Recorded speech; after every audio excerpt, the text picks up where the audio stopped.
Hey, good morning and welcome to Breakthrough Walls. I am Ken Walls and I'm your host. And I mean, look, it's very, very rare when I get a superstar on the show. And I'm excited that I have a couple of superstars on the show this morning. I want to welcome Dr. Bernie Siegel and his grandson, Charlie Siegel. Welcome, gentlemen. Thank you for having us. I'm honored that you're here, and I got to tell you, I'm telling the truth when I say it's rare that I get superstars on the show, and you guys fall into that category for me. By the way, I forgot to tell you, there will be times when I give you the full screen like that. We're still here. Just wanted to let you know that there'll be time. So let's talk about whereabouts you guys, starting with you, Dr. Siegel. Where were you born and raised? In Brooklyn, New York. Brooklyn, New York. The international area, what's called Flatbush, that kind of area. And the reason I loved it, in retrospect too, was our street was an international, collection of people, races, religions, but we were all family. When I thought about it later after growing up, how we are treating people now, in other words, I could walk into a store and take something home. And when they saw my parents, they would tell them and my parents would pay for it, that sort of thing. Oh, yeah, my sister, I got to tell you this one. She started accumulating lots of change, quarters, dimes, and we couldn't figure out why her, the furniture in her bedroom had all this money on it. And then finally she said, oh, it's just lying out there on the newspapers by the candy store. So I take it home if people lost it or dropped it. So we went to tell the candy store owner what had been happening. He laughed. He didn't say, he just enjoyed to understand what had happened. And it's not, oh, he owed me $20 or something like that. The other was interracially and internationally. I was at my friend Carmine's house, and his mother, before we went to school, I would go over and get him and we'd both go. Said, while we're finishing breakfast, you want something? So I sat down and I said, gee, this tastes very good. What is it? It's called bacon. So that evening, I went to my Orthodox Jewish grandfather and said, hey, I got something really good at Carmine's house. We got to get some. What was it? Bacon. I thought he was going to pass out. I'm going to go to heaven now. But he didn't go across the street and yell at Carmine's mom. You know what I mean? Yeah. And Carmine stayed with me on Jewish holidays, and I stayed with him on Christian holidays. And our family didn't know it. But it was our way of avoiding school and people thinking, we were Catholic and Jewish. And they never said both. It was family. And so it just felt good growing up in that environment. One more thing I got to tell you that used to drive me nuts. My sister was a devil. I mean, she was an incredibly beautiful, intelligent kid, but she was literally tied to the house on a harness to the drain pipe. The other kids in the neighborhood, she would scare them. She didn't hurt people, but, the way she would act. Yeah. And I'd take her to school, which was hard because we had to go up, of course, busy streets. And I used to take her all the way up to the train platform and down the other side rather than have her walk across a 4-lane road because she would scare the wits out of me. Yeah. And at school, the teachers would say, you're so lucky when they saw me in the hallway. I said, what are you talking about? What a lovely sister. What intelligent. How beautiful. And I used to think, take her home for a week and let me know how you feel. But again, we grew up as family. And I think that's always been a part of me. I like people. And that's an unusual reason to become a doctor because you like people. So you ended up becoming a medical doctor. Yeah. I've had lots of PhDs on here, but I've not had many. I don't think I've had any MDs. So you're my first. So talk about that. What made you, and what kind of a doctor were you? Like, did I you? was a surgeon because, again, Okay. I was an artist. I wanted to use my hands. I never Wow. knew as a kid, again, in Brooklyn, that artists earned livings. You know, Yeah. that there was Picasso's and Rembrandts. I never heard about them. I would just draw pictures. So I thought, might as well keep using your hands, you know, and you like people, and the body is interesting and so forth. So I figured I'll be a surgeon that'll combine everything. And, but again, what you're not taught, I have pictures in my room here where the doctor's always doing this. The child is dying. Somebody else is in the hospital bed, critically ill. They're always thinking. And that's the part that was hard for me. I mean, I was trained to take care of, you know, bodies and diseases, but I love people. And what really redirected my life was this simple statement from one of my patients when we were not in the office, but at a meeting sitting next to each other. He said, "You're a nice guy. I feel better when I'm in the office with you, but I can't take you home with me. So I need to know how to live between office visits." That redirected my life. It's really interesting because that was at a weekend workshop. When I came back to the office on Monday, one of my partners, Dr. Richard Selzer, he was a very intuitive, wise man. And he looked at me as I walked in the office on Monday and said, "You're gone." I said, "What are you talking about?" He said, "You're not the same person you were on Friday. Need surgery." And he was absolutely right. And that woman's statement had such a profound effect on me because I thought, How to live between office visits. yeah. And that was the title of a book I wrote later after the first few. Wow. It's, again, helping people to live. It wasn't just about how do I cure your disease, you know? Yeah. How do I help you live? And then you find diseases go away when people start enjoying their lives. I mean, that's when I was the controversial Dr. Siegel. That was the headline in almost every article about me because I I love it. talked about feelings and life. Yeah. And, you know, that when somebody got well when they weren't supposed to, it wasn't an accident. If you said to the person, "How come you didn't die when you were supposed to?" They tell you a story about their life. I always say Monday morning we have more heart attacks, strokes, suicides, and illnesses. See, so you're told you have 2 months to live. You quit your job and you start doing what you love, and you move, and then a few months later you say, "You know, I'm feeling better than ever," because your body gets a different message. It's amazing when you love your body. Oh, I mean, I could tell you stories forever. People, one young lady who had polio as a child, to make a long story short, was deformed, developed a neurological disease, said, "I don't want to die hating my body. I've never, you know, liked it because it was deformed." So she said, "I laid down naked in front of the mirror and started loving my body. And literally," she said, "I go inch by inch from the toes to the top of my head." And what happens? A few months later, her neurological disease is gone. And Wow. what loving her body did for her. Yeah.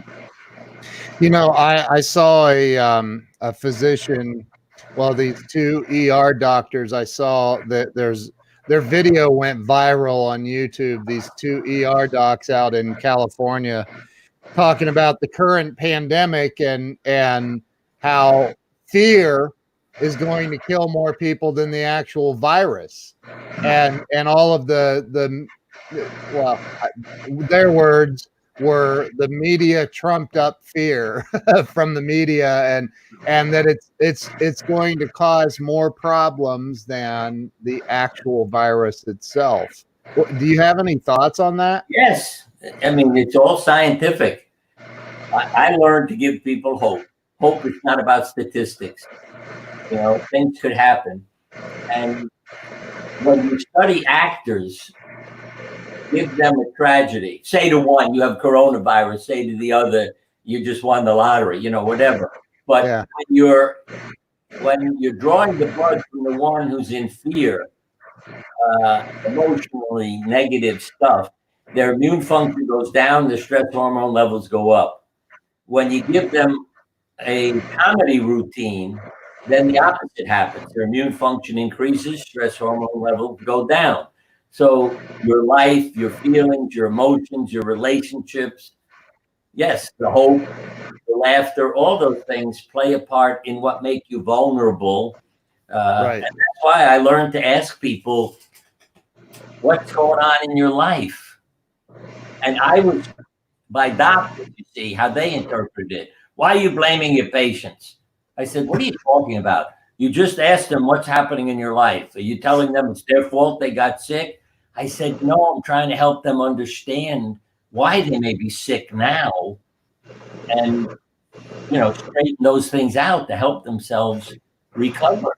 Yeah. Yeah.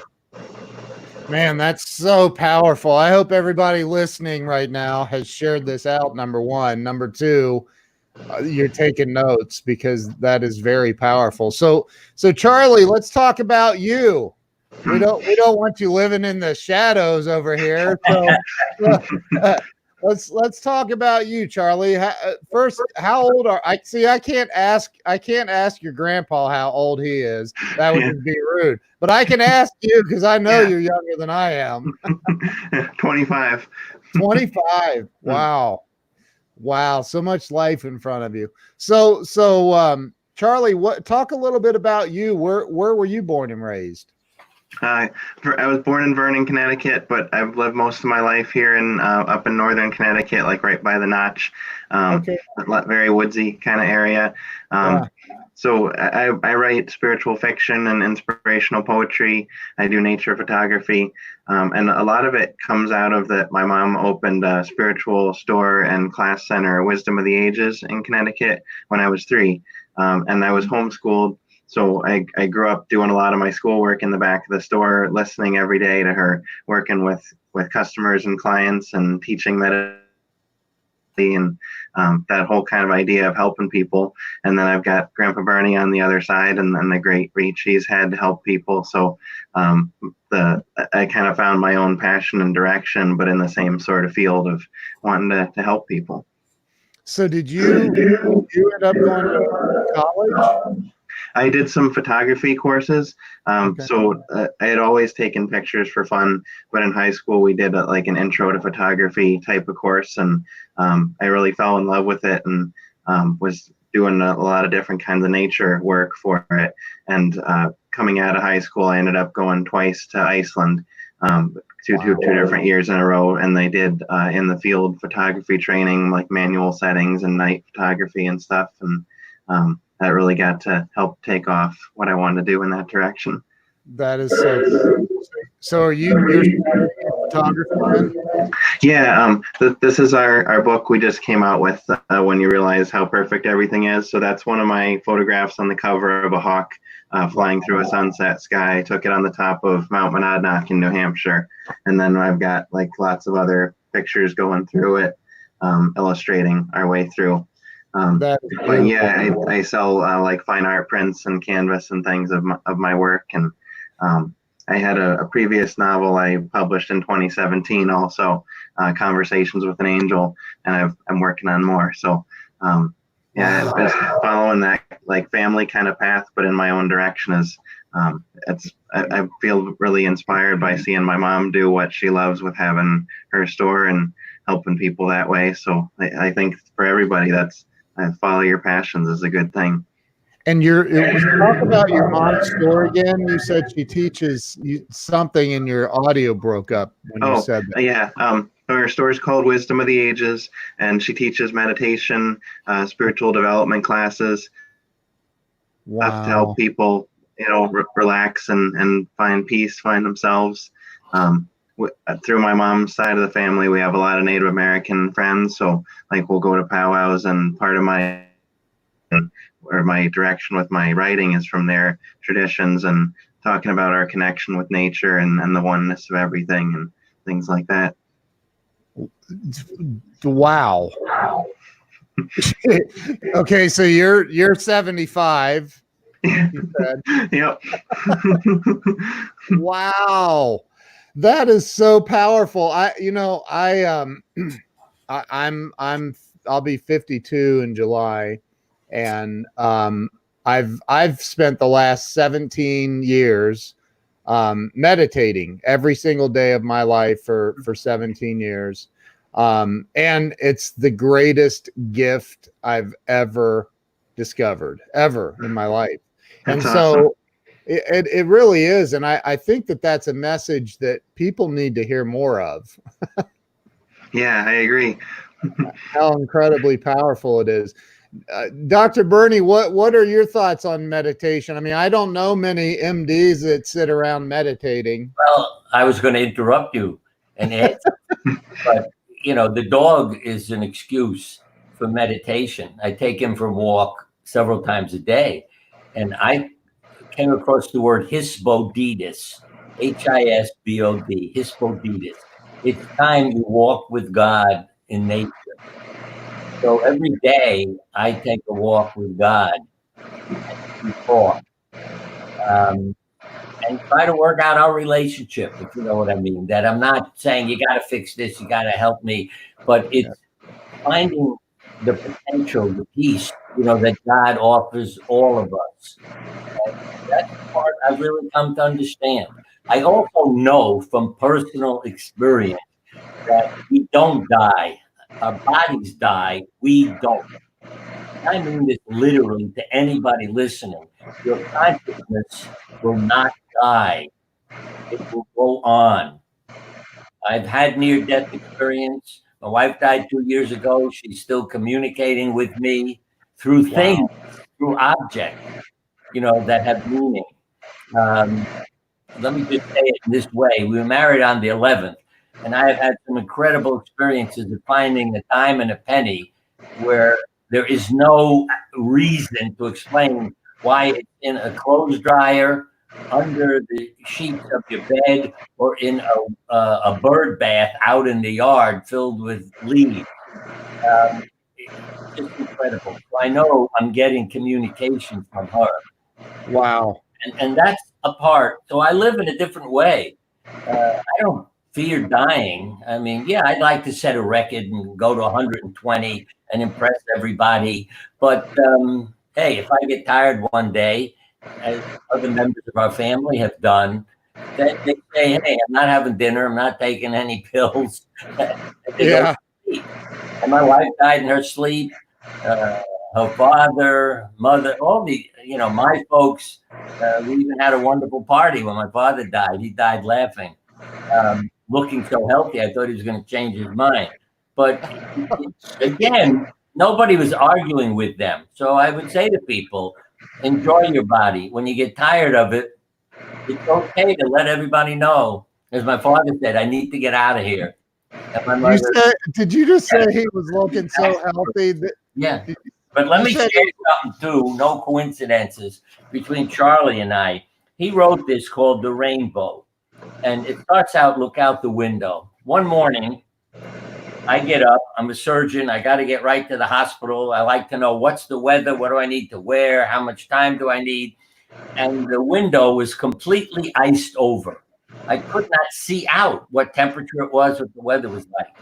And I'm getting mad as hell. I can't see. And then I calmed down and I looked at the window again and I realized it was a work of art because the ice had crystallized. It wasn't just a sheet. It looked like ferns, let's put it that way. It looked like it was filled with plants made out of crystals of ice. And then I'm standing there, wow, wanting to get a camera to take photographs of what I used to be very upset about.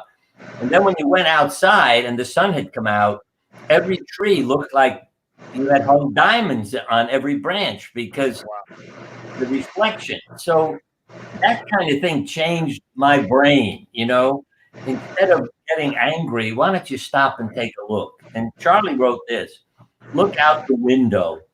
Rain batters the glass. All the beauty has been covered by a swirling storm. The clouds have smudged the blue of the sky. The rain makes it hard to see. The flowers across the pond. But there is a rainbow filling the sky above your head. What will you focus on? And that's part of what connects us. You know, I write a poem about a window. He writes a poem basically about a window and his experience with it. And that's the part that just, you know, it was hard for us not to do things because it's like talking to yourself, you know. And when somebody agrees with you, it's a wonderful feeling. Let me Yeah. just, as long as I'm open to that page, got to read the other side that I wrote. I will not give my power away. It is my happiness, mine. I create it, not you. I decide to be, not you. You can come into my happiness, but you cannot create it or destroy it. You can only enlarge it. And that's something I learned too, that, you know, being happy isn't up to somebody else, my being happy. And, you know, Amen. some of it's from working with people with life-threatening illnesses who still have a sense of humor, you know, and can make me laugh and teach me about life. So I say that's what we're trying to tell everybody, you know, when you realize how perfect everything is. Oh, and I also always have to mention, I said to Charlie, there should be two birds on the cover because it's you and I wrote the book. And I love what he said, why I loved working with him. He said, no, that's the person reading the book. They have to find their way. Wow. That. So I'd say to people, use this book as a guidebook and read Wow. poetry and write your own poetry. And it doesn't have to rhyme. It's about getting, yeah, I don't know who said it, but well, maybe with the biblical line, if you do not bring forth what is within you, what you do not bring forth will destroy you. So write your poems, bring it out. That is so powerful. My gosh. Charlie, where did you get the dude, you're 25. Where did you get this wisdom? So a lot of it's kind of a combination of things. Like a good part of my work is sharing spiritual lessons that I've got to learn along the way from sitting in classes for a long time that my mom teaches. And when I was a kid, I used to like build Legos back behind her, teaching a whole circle of people. And then when I was like 11 or so, I started to sit in with her, and then I'm like helping her teach meditation classes and things now. So that's been a whole part of it is like actual lessons I've gotten to learn that it's more traditional spirituality. Yeah. Lots of lessons on like working on yourself and like self-evolution, things like that. And then some of it's like I'm really inspired by the work of Rumi, some Buddhist, different, and like I was mentioning, Native American teachings, different principles and ideas from them coming together, and feelings and things I've been through in life that are, especially our emotions chapter goes through like positive emotions, but also different thoughts on working through the more challenging emotions of life and what you do with it. And some of those are like experiences I've had in life and following that kind of emotional track or curve and where you get to with it. I'd say part of it too is I've been in martial arts. You can probably see the things behind me. So I've been studying martial arts. So that kind of like it teaches a lot of great things, I think, for kids. And then as I've seen for adults also, getting you focused, getting you in touch with yourself in a whole different kind of way, giving you kind of a sense of awareness that takes you into a different state within yourself. And again, it's more traditional martial arts that I practice, helps to get you to a different place. So I think it's definitely a combination of different things come together. And I want to just help people through my work, help people find that light and that inspiration.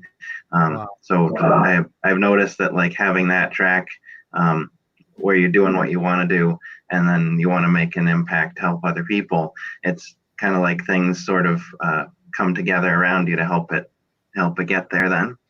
That's so Let me give you a quote from Charlie that I recite every time we're interviewed. It's on a calendar he made up where, you put the picture and a few words. yeah. My candle burns not to dispel the darkness, but to put forth the light. Wow.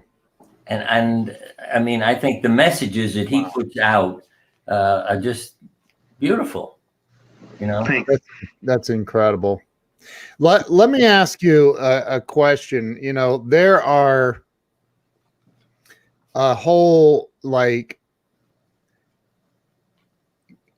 a lot of different responses to this question. What do you feel? And I'll let both of you talk about this. What is the purpose of each one of us on this planet? Why are we here? I mean, is it to accumulate as much money as we possibly can, then die? I mean, or is it to work really hard, pay the utility bills, and then die? I mean, what's the purpose? Charlie, you want to go first? Or Sure, I can go first. So I come from a perspective that, like he was talking about, your consciousness goes on. We're all a light, a soul inside, that's here for a time and goes back to another place. My first book, Conversations with an Angel, looks at heaven and earth like it's two different sides of a playground, and sometimes you're going to go to the other side, and sometimes you go back to the other one. And so we're here. You think of it like a playground, but you think of it like a schoolroom. I've heard somebody else refer to it like that, and I like that idea. We're here for a certain time and a certain place, because you agreed to it, I would say, or you asked for it as a soul to be here. And there's certain lessons and things to experience for a purpose. Sometimes a combination of things, your own reasons for your own lessons to grow and evolve as a being, sometimes for other people, for helping them and being part of a family or a group or whatever you end up in. But that's part of the title of our book, When You Realize How Perfect Everything Is, comes from that quote that continues, you'll tilt your head back and laugh at the sky. So that idea that, yes, there's a lot of not so great things and difficulties and challenges in pretty much everybody's lives here, but our idea with working with that quote is like, it's perfect because it's like that, because it's challenging, because it makes you figure yourself out and work on how to live this life and how to make it the best it can be. Then it's perfect. You look back and you see, I went through that challenging time, but I became me out of it. And if I hadn't had the challenges and had more like a easier perfection, I wouldn't have really learned anything or become me. So I say we're here for this time for a reason. And when we have the intention of wanting to, I say, like, spread light, help other people, then you have a good purpose right there, and you can figure out what your more specific purpose is by following your heart and doing what feels right. And then eventually we all are off to that other place, and then I see it like you continue around that circle of more experiences, and but you're here for a time to learn and grow. My other grandfather always said, you want to be learning until the day you die. That, like, learning forever. I have on the back of our book and my little bio that I'm an eternal student. And that's part of the perspective with martial arts too, that, like, you never really get it on purpose. You're always polishing. You can always get better. I think that's a good perspective for life. Love that. Absolutely love that. Dr. Bernie, what do you say? For you, Ken.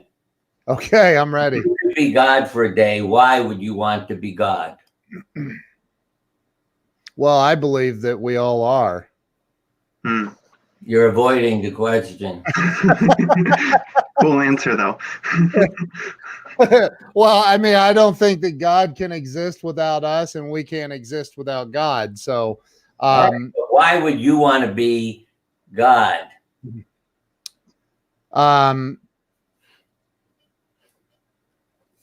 I would want to be God to help people learn how truly amazing they are on the inside, and that they can actually discover those gifts and let them out.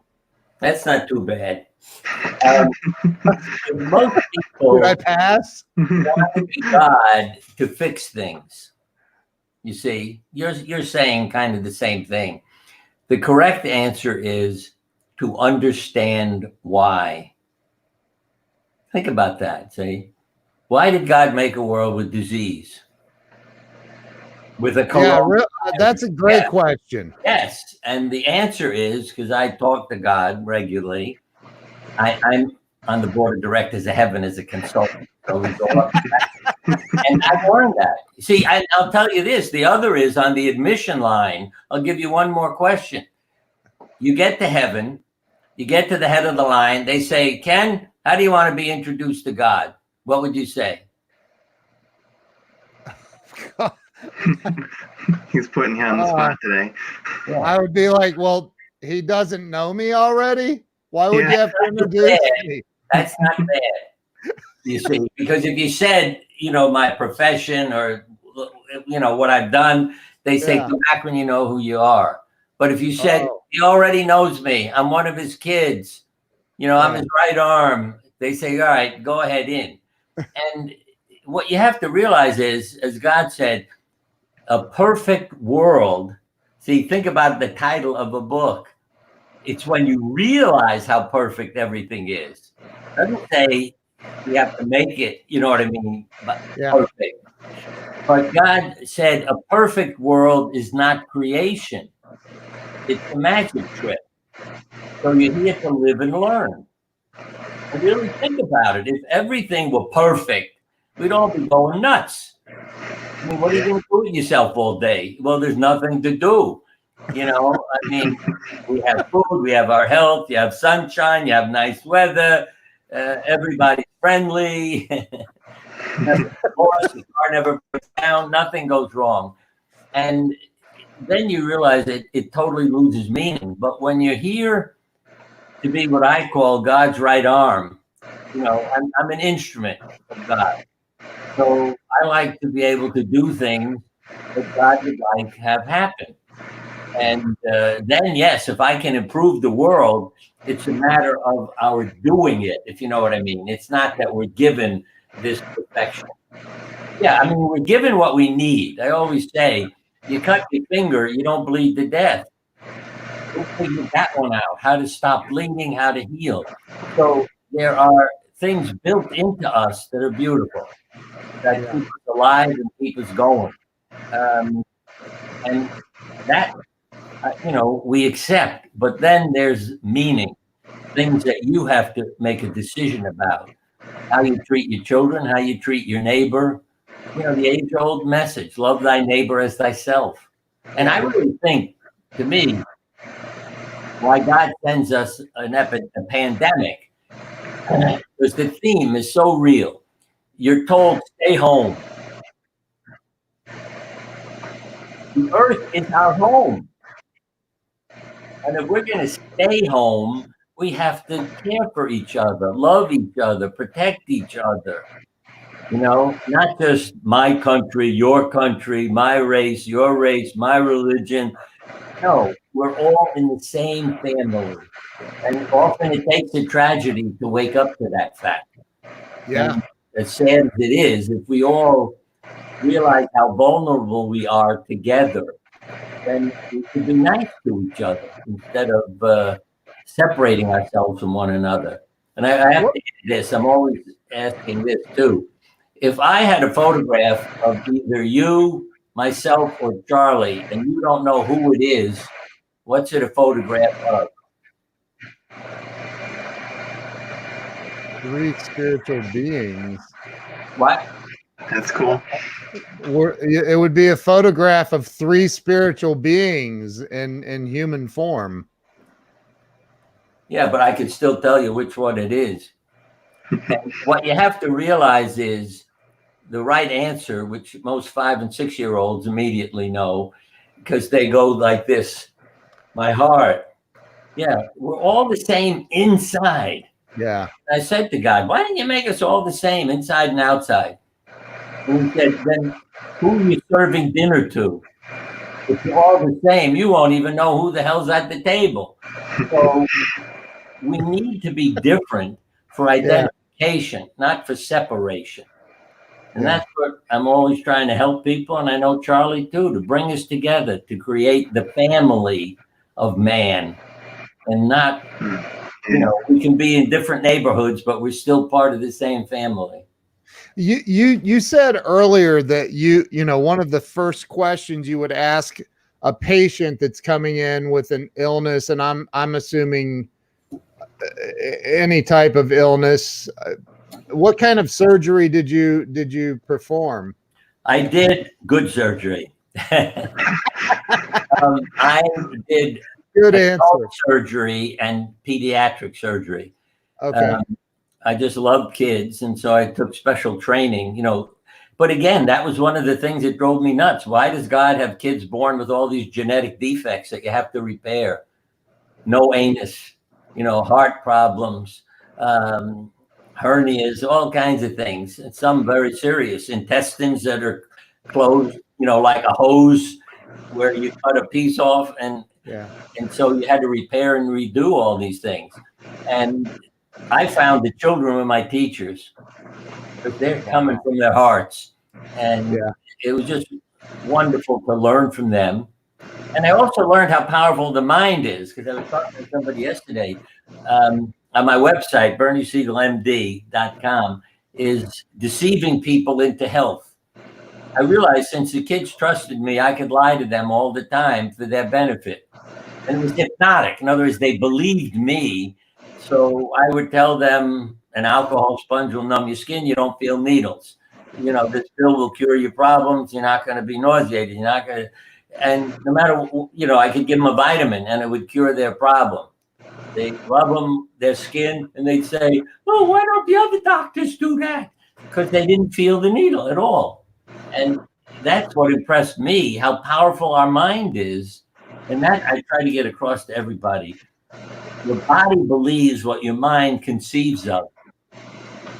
So when your wonderful doctor tells you every side effect in the book that you could have from your treatment, you go home and have them.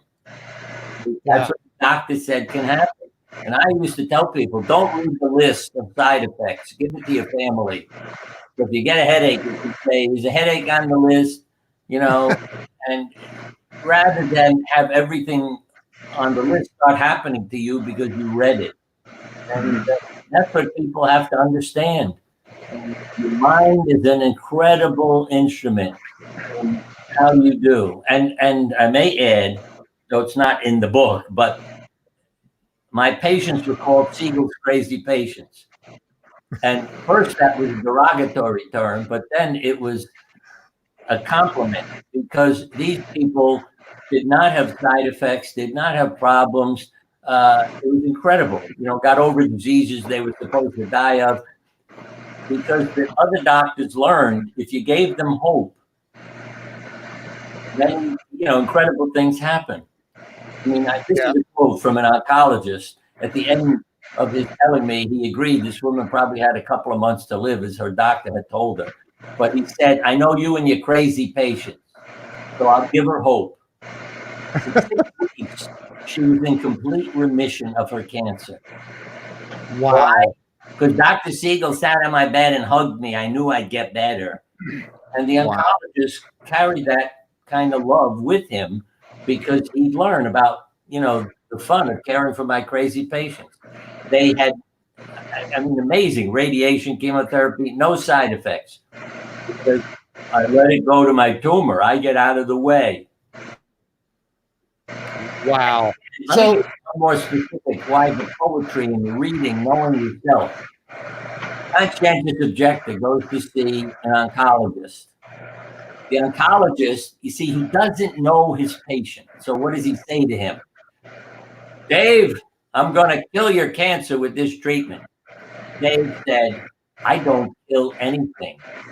He got up and walked out of the office. Well, what if the doctor had said, Dave, I'm going to cure your disease. I'm going to make you well. I'm going Right. to heal you, you know? Yeah. Now, Dave went home and did other things and lived for over 12 years. But that's where doctors need to learn to communicate with the person Yeah. and, you know, bring forth, write your poem, bring it out.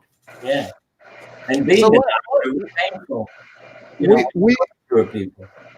what about the people though? And this is a question for both of you, because I'm sure along your journey, you've met the people who are addicted to chaos, right? I mean, there are a lot of people addicted to the news. Oh God, we're all gonna die, and the all of the chaos. You can identify these people pretty quickly just by listening to them for 30 seconds speak, and you can tell that they're addicted to chaos. How do you, or is there a way that you're aware of to get through to those people, or do you just kind of have to let them live in the pain? Charlie, do you have experience? You want to share? Sure. Yeah, I know types of people you're talking about, and yeah, it's like we all have our thing. So like that might be their thing to be living like that, and then we have our own issue or struggle we're dealing with. But yeah, when you're presented with somebody like that and you want to be able to help them, I think of it like injecting peace into their lives in like small doses. So if they're used to living in that like life of stress and struggle, you can't just like you got to do this like meditation practice all the time and this and like try to tell them to switch their whole lives. It's like take 5 minutes and go be outside and in the trees and let all of that go, and it's little bits at a time, and letting them build on that, then find that this little bit works. Now I'm going to build on that and build on that. And sometimes it's them finding themselves, like they might be kind of masking another issue by being all caught up in the news or something. So if you get through one stress center or issue, you might find something else to deal with, and that could be a bigger thing that they're avoiding or could use working on.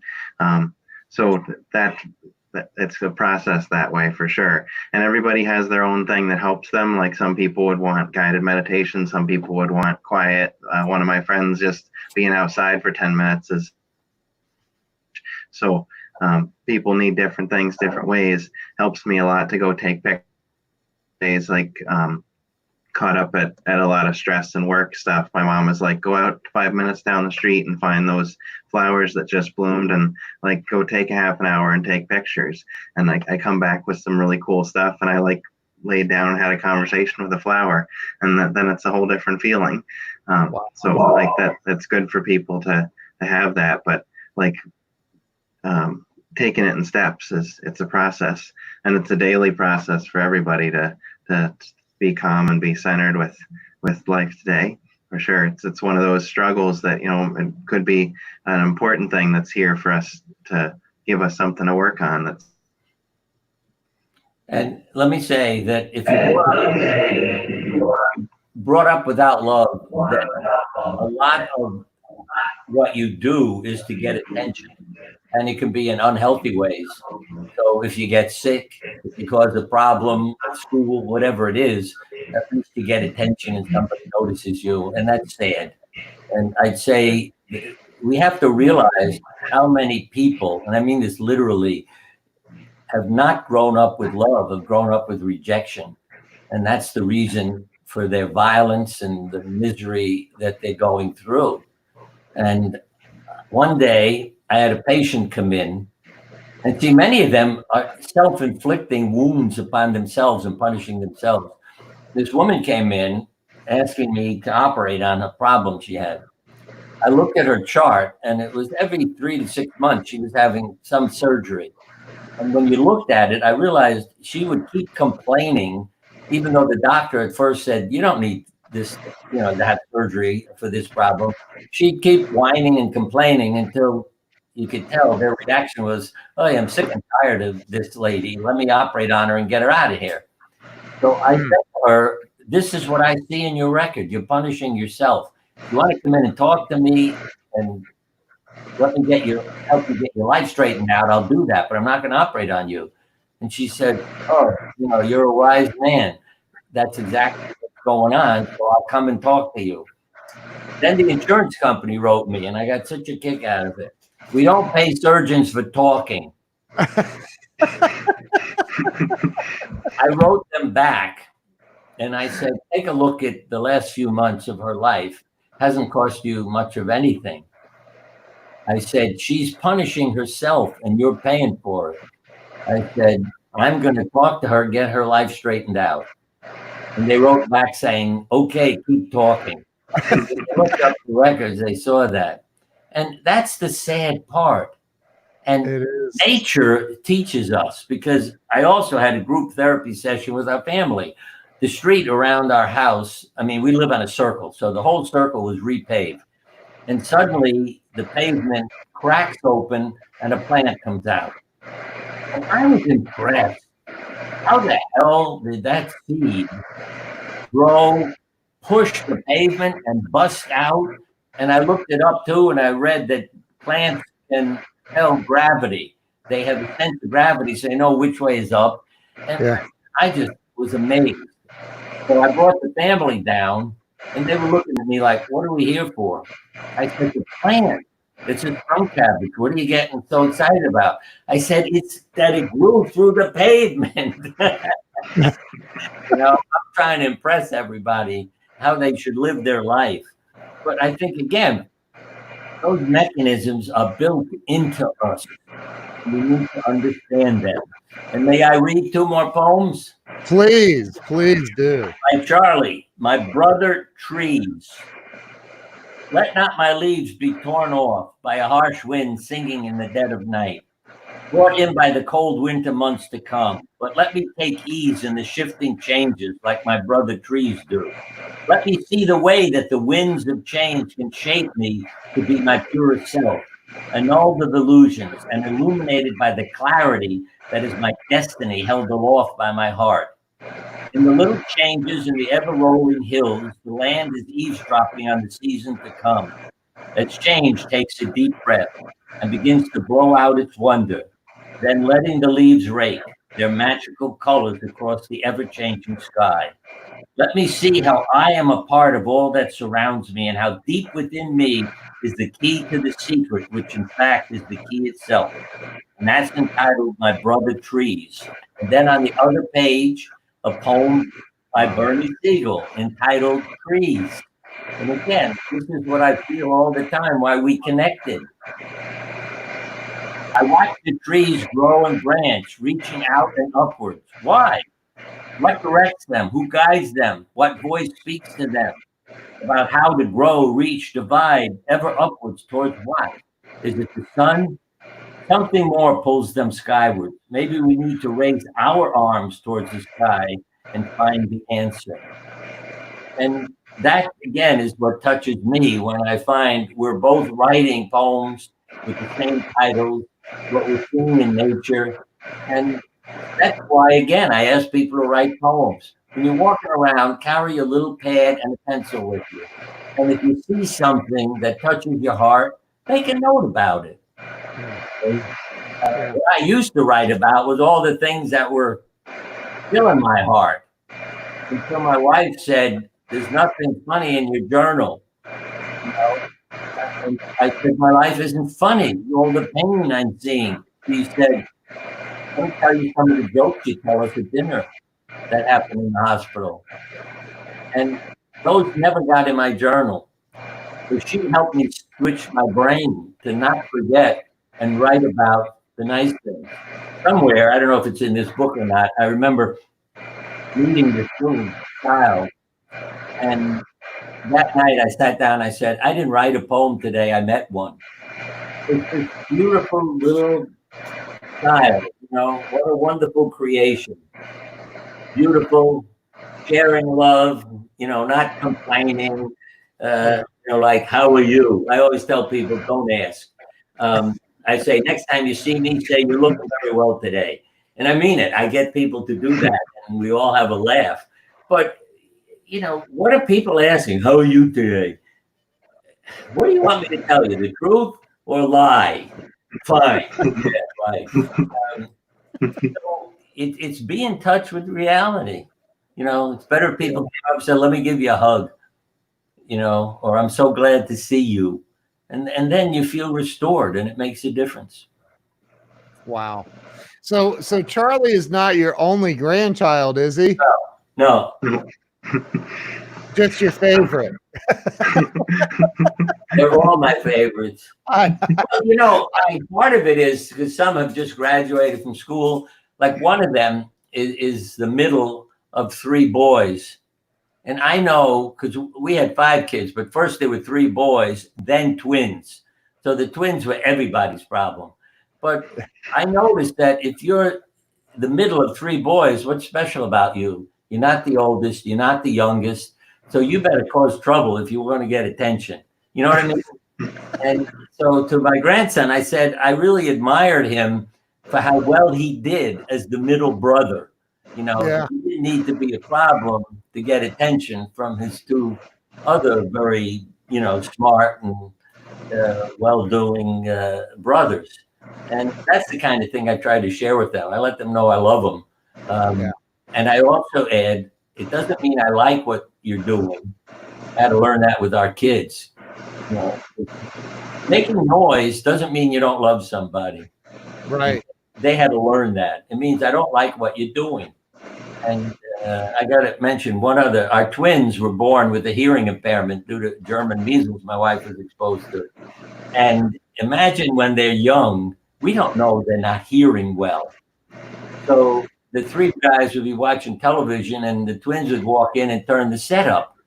And the next thing you know, everybody'd be fighting over, turn it down, what are you, and they're all yelling. And I go in, and how do I know what they're fighting over? They're just, Right. so I'd calm everybody down, and it took a while. And then my wife said, we need to get their hearing tested. And that solved a lot of problems. Then they were understood rather than a problem for turning everything up louder. Yeah. So right now, and I do want to put up on the screen real quick. It's going to cover you up partially, but this is the cover of your book. A beautiful cover, by the way. Love that photo. Thanks. Charlie. Thanks. It's beautiful. So when you realize how perfect everything is, a conversation about life between grandfather and grandson. That is a new book, right? You just released it recently. Yeah. Awesome. Yeah, just last month. So for everybody watching, go grab a copy. Where do they get it? Where's the best place to get it? So it's up on like Amazon and Barnes and Noble and pretty much anywhere you'd like to go. But if you want to go to the website of my mom's store, wisdomoftheages.biz, B-I-Z, you can get autographed copies and get them directly from me that way too. Wisdomoftheages.biz. Yep. Yeah, that's her store website. And there's a page on there that's about my photography and writing. There's a page of all of Grandpa Bernie's works on there too. Yeah, and if they go to my website, that has a connection to Wisdom of the Ages. So if you forget that, go to my site and it'll connect you also. Wisdomoftheages.biz. Right. You got it. Somebody already just bought it from Amazon. I'm actually an Amazon influencer, whatever that means, and I will add your book to my store on. Thank you. So my question for you is, I'm just going to be transparent. I was, and this may sound weird to you, but I was blessed with the gift of alcoholism, and almost 18 years ago, I discovered that I was in fact an alcoholic. So I started, recovery, and it was a year later that meditation was introduced to me.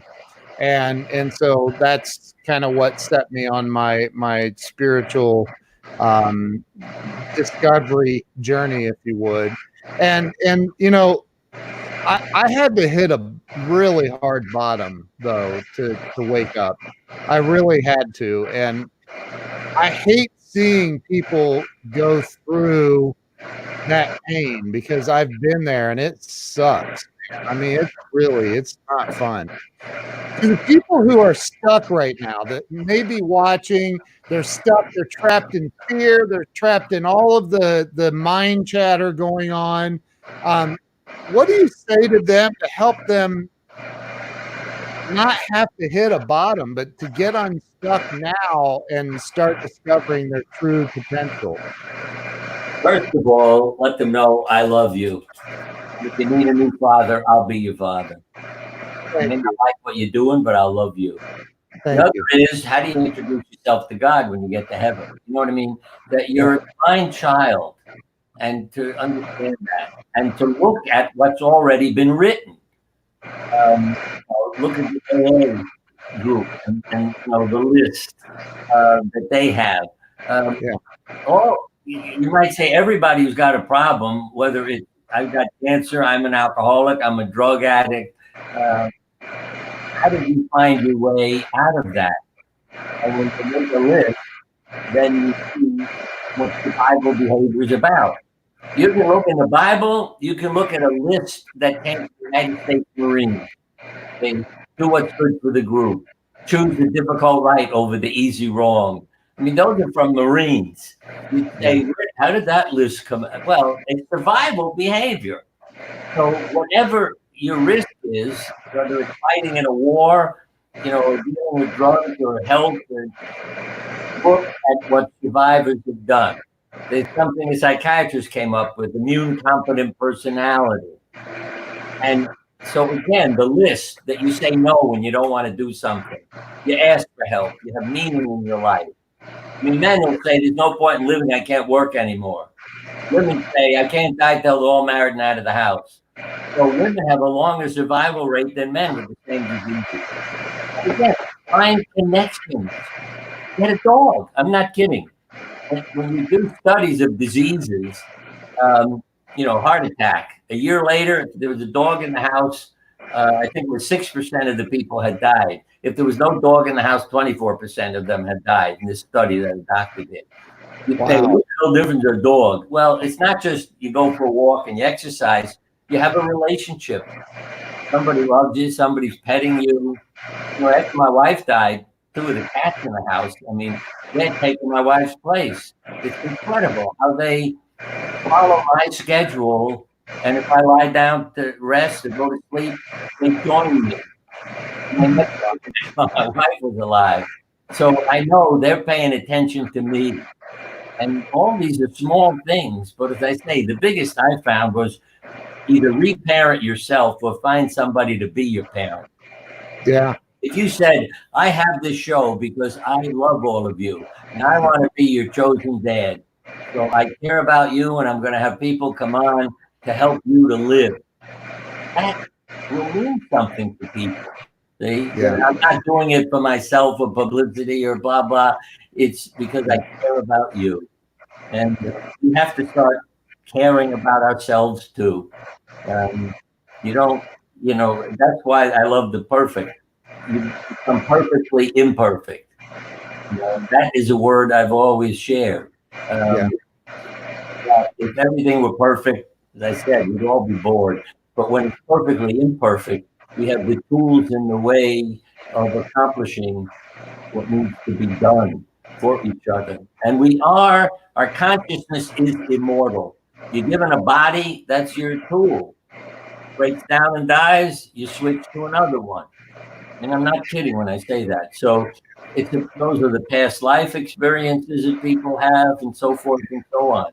But we're here to contribute and to keep it going.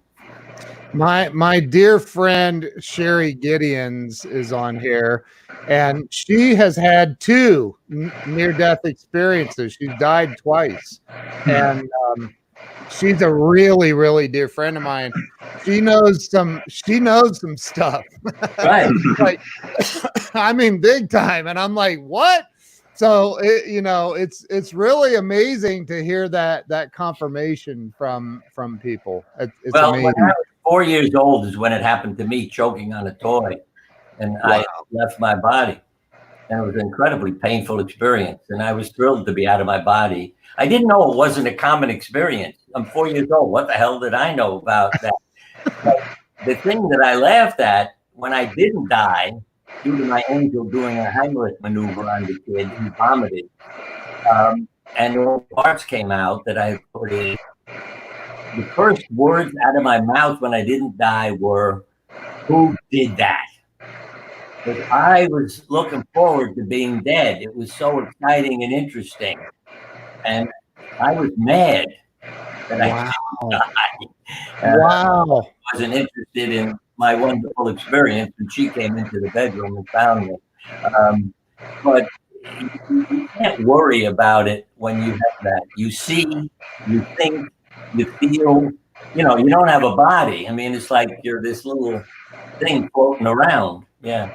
And even my mother-in-law, I can go on forever. When my mother-in-law died, I was in religious services, and I saw this little cloud literally come in the door and hover over my head and say, "Goodbye, Bernie." And I knew it was my mother-in-law had just died. I ran down to the nursing home. I walk in the door, and the nurse said, "Oh, you've heard." I said, "I know. I'm here. I know." Because she came to me goodbye. That, you know, when you have those experiences, I don't deny them because I know it's real. And when you find your faith, all these things, you know, it calms your life down. Because you mentioned this earlier, who your Lord is, you know, money, reputation. So those are the wrong lords. When you choose the right Lord and have faith, you will have the support as Abraham did and Jesus did, and, you know, with you no matter what you have to go through. Wow, this has been absolutely amazing. Charlie, what do you say to somebody that's stuck right now? Maybe they can't pay their bills, they're freaking out, they're living in paralyzed by fear. What do you have to say to that person watching right now? What I've learned is that it's important to have a shift sometimes. That, like, if you're feeling stuck and you're in that situation, that if you get out and you kind of get a break from it, but get to a more positive state for a time first, then you come back to it. Then you can handle it better than you could have before. So it helps for me, especially to get outside and to take pictures. You're seeing the world in a way where, like, when I get behind the camera, I'm looking at what that piece of nature says, like the composition of the image, what it's going to be able to touch and reach to people with metaphorically in the image. So it puts me in a whole different mindset.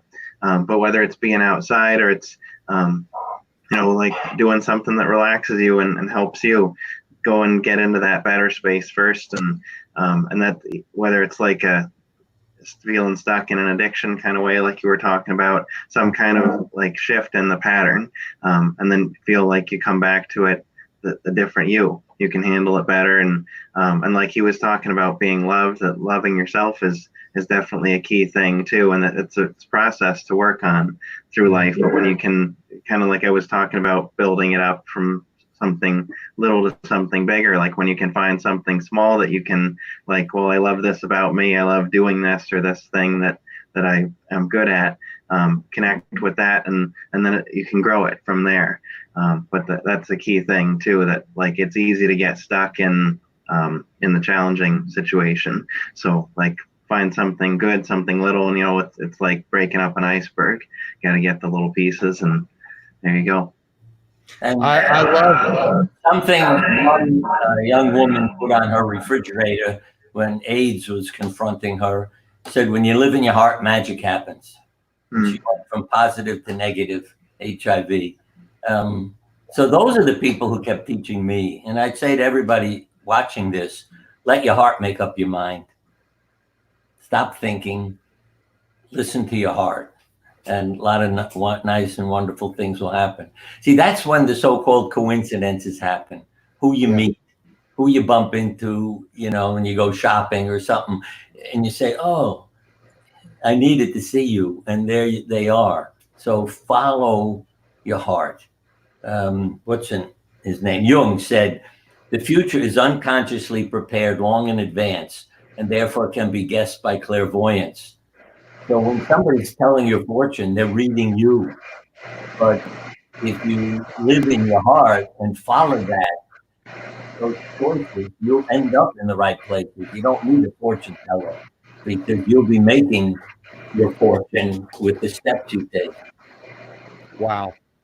So powerful. You two are amazing, absolutely amazing. And I'm not saying that just to try and edify you. I really truly mean I cannot wait to get a copy of your book and read it. I'm gonna go buy I want an autographed copy though, so I'm gonna go buy that one. You guys are amazing. I'm gonna end the live stream. If you two don't mind, would you hang on for a minute so I can chat with you for a second afterwards? Sure. Thanks for having us on. Thank you both so much. Many, many blessings to you both. And I'd love to stay in touch with you too. So thank you to everyone who's watched and shared this out and participated with the comments and everything. You guys absolutely are amazing. And we'll see you all very, very soon. Have a great day. Thank you. Thank you.